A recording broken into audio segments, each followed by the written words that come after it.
ved den her skater, som skal skate på den her bane. Så hvis jeg lige sætter ham op her,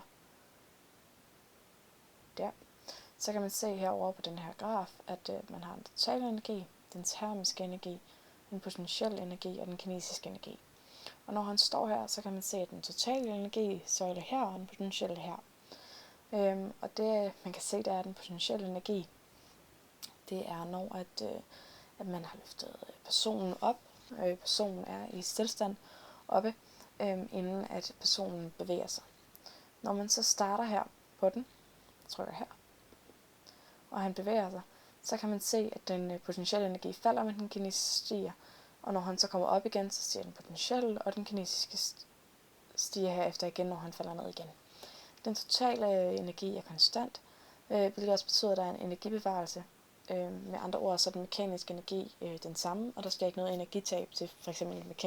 termisk energi, som også står her. Hvis man så nu lige trykker pause her igen, og gør den her skater til en stor mand, og gør ham herop på enden, så vil man se, at den totale energi stiger. Der er altså tale om en større potentiel energi og en større kinesisk energi, og det har været sådan en større total energi. Og det skyldes altså, at når man regner den her potentielle energi og den kinesiske energi, så er massen en faktor. Men man kan se igen, at når han bevæger sig, så er det den samme tendens, som man så før, at når han bevæger sig op, stiger den potentielle, den kinesiske falder, og når han bevæger sig ned, så falder den potentielle, og den kinesiske stiger. Hvis vi så skal kigge på det sidste eksempel, hvor det er, at han falder fra jorden og ned, så kan man se her, at han står her, og nu falder han. Og der kan man altså se, det gør sådan her, at der kom en stigning i den termiske energi. Og det skyldes altså, at den samlede, eller stadig er en total energi, som udgøres af de forskellige energityper, men at den termiske energi kommer i spil i det, der sker et energitab fra den potentielle energi til den kinesiske energi. Det betyder altså, at der er noget energi, som afgives til f.eks. omgivelserne, men også til personen selv, hvorved der sker f.eks. en opvarmning i og med termisk energi, og så det samme som varmeenergi.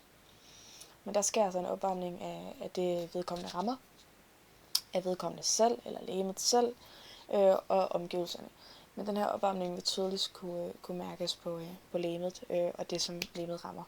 Hvis for eksempel at det har været et forsøg med en blypose, så vil man opleve, at blyposen vil blive varmere. Hvis nu for eksempel man kastede den fra 1 meters højde ned på jorden, så vil der også ske den her potentielle kinesiske energi ved løft og kast.